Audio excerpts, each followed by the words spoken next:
Hello, welcome to another episode of History in the Dark. I am your host, Darkness the Curse. And before we begin, as always, thank you so much to my generous patrons, my British rail critics, and of course, my underwater train finders, Thomas Ward, Lord Captain Von Thrust III, and some dude 267. You are the reason why this content remains obscure. God, I hope it doesn't stay that way. That'd be really unfortunate for me. But, anyway, we're gonna keep rolling on forward and talk about something that was kind of an indirect request. See, a few weeks ago there was a comment chain on one of my videos where someone pointed out that he can never find any information or facts about the state in America where he lives without directly searching for it. He just lives in one of those areas that tends to get overlooked a lot of the time. And I saw this and even replied and said, challenge accepted, because I don't want any of you to feel like I'm overlooking you. I try my best to put content wherever I can, worldwide, and I know that I haven't gotten to a lot of areas, but give me time. I mean, I can only make so many videos, you know. I'm trying my best here. But this person lives in the great state of Connecticut. And I said, alright, so does Connecticut have any trains that are underwater?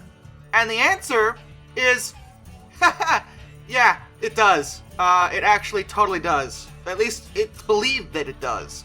This is the story of the locomotive of Norwalk Harbor.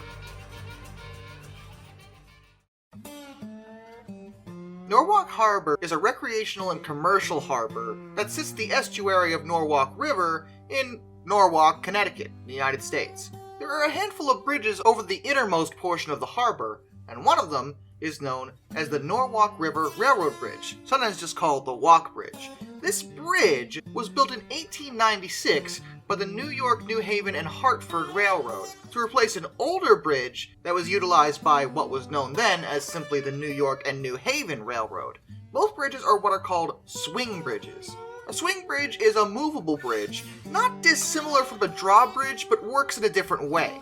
Instead of like a drawbridge where each side goes up to allow ships to pass through, a swing bridge rotates entirely and allows ships to pass through.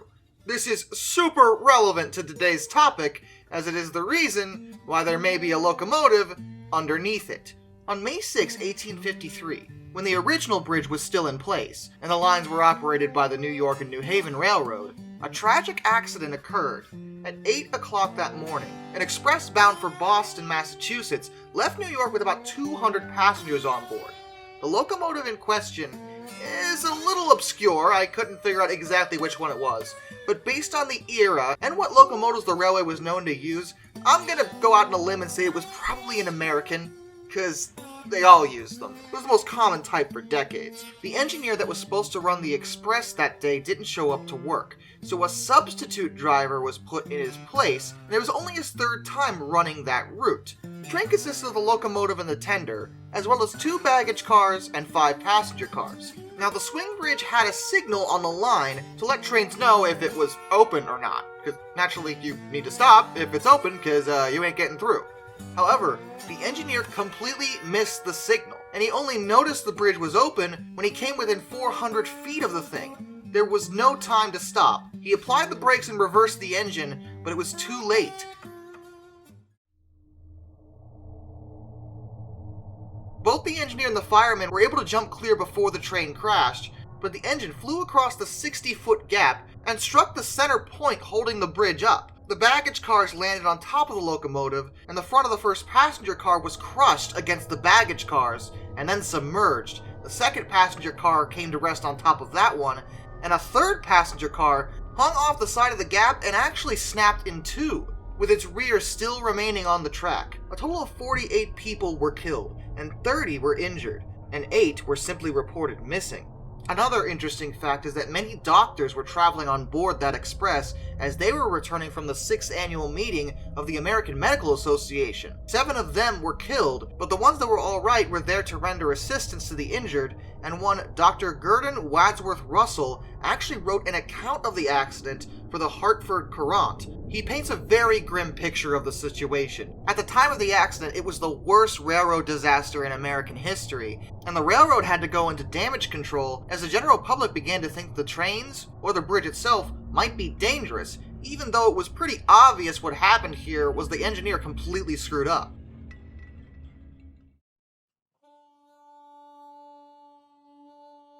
The Connecticut legislature responded by imposing a new law that said that every train in their state had to come to a dead halt before crossing any opening bridge, period. The engineer, who like I said survived, was charged with gross negligence and held primarily responsible for the accident. But the real question is, well, what about the locomotive?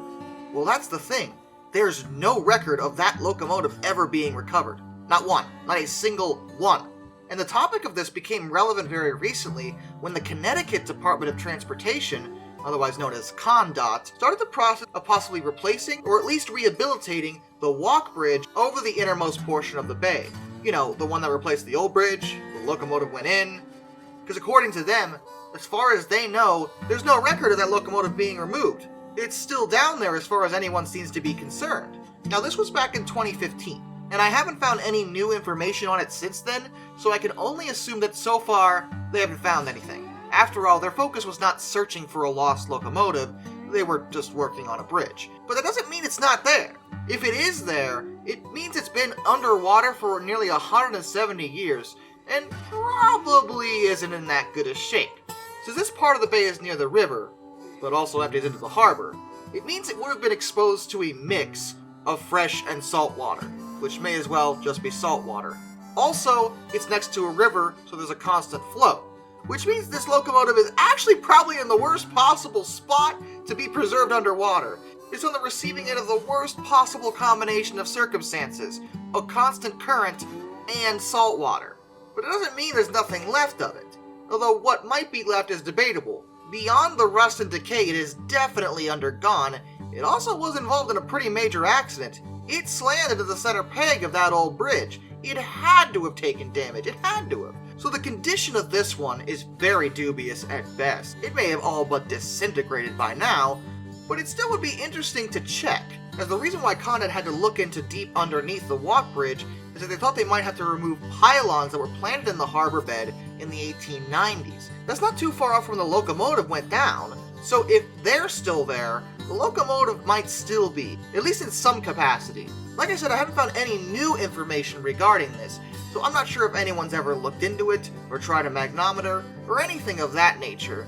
It also would likely be very difficult, as like I said, there are pylons down there, so it's a lot of things that may look like a locomotive, and that aren't. And there's also the possibility that it was removed from the harbor, and the records were simply lost. So I may be talking about literally nothing right now, but I still want to entertain the possibility that there's a little lost locomotive sitting in the bottom of a Connecticut harbor. I'm just saying, if someone wants to check, not a completely unreasonable thing to do. It would be a nice little jaunt in scenic Connecticut if nothing else. Till next time, this is Darkness, and I bid you all a fond farewell.